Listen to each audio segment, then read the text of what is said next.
Podium Publishing presents Weaver, The Four Horsemen Tales, Book 2, written by Kacey Ezell and Mark Wandry, performed by Cris Dukehart.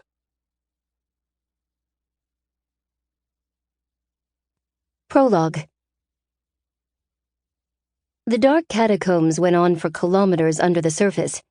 Deep, deeper than any light could penetrate. Endless spaces of quiet contemplation and design, far away from the war that waged among the stars. The caretakers watched over their world, and the mundane things needed to keep it working. Most importantly, they dealt with the masters. "I asked to talk to Azah," the visiting master said, "not to a mere Azah." "The Azah is deep in the work and cannot speak."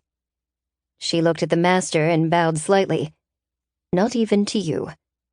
We have tolerated your eccentricities for many years during this cleansing, but we cannot afford this dance of delicacies any longer." Although they were the same height, the master was imposing, as masters always were. The power they wielded was inconceivable. "I am sorry." "Sorry?" the master raged. "I will speak to you." The master turned and looked at the Azah. Her dark bulk was just at the edge of the light and dark, where they preferred, ever in darkness. "I said I don't want to speak to you, I want to speak to the Azah." "She cannot speak now, and if you were to try, you wouldn't understand what she said." "You have unleashed this abomination upon us," the master raged. "We are undone. We are defeated on all fronts." The Azah regarded the master without comment. "What have you to say for yourself?" "The Azah did what you asked of us," the Azah said, splaying a set of arms wide and affecting a bow.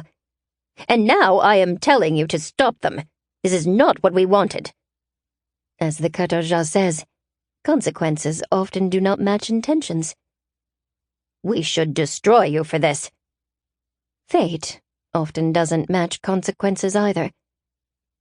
The caretaker looked between the two in growing fear and horror.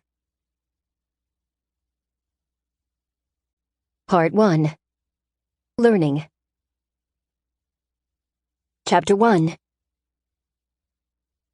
Tino examined the data presented on the Trivi before her.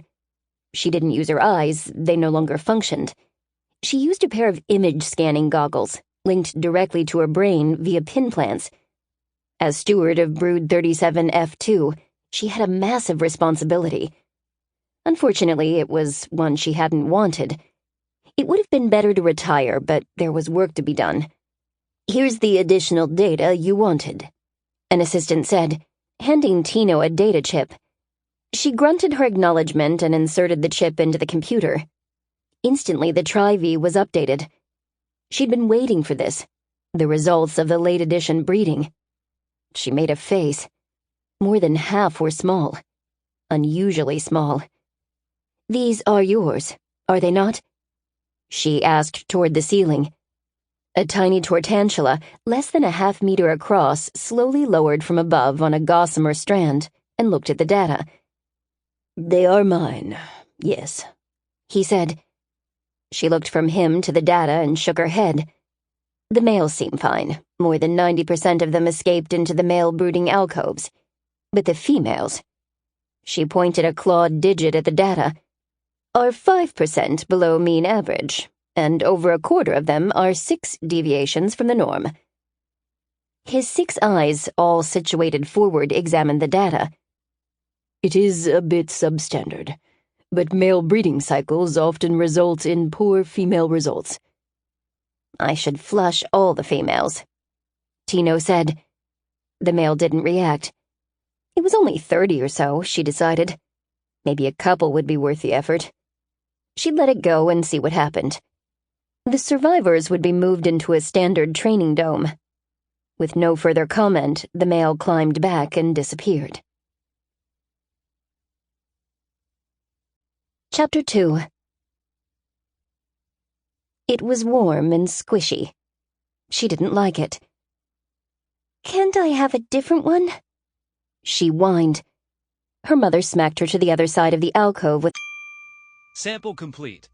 Ready to continue?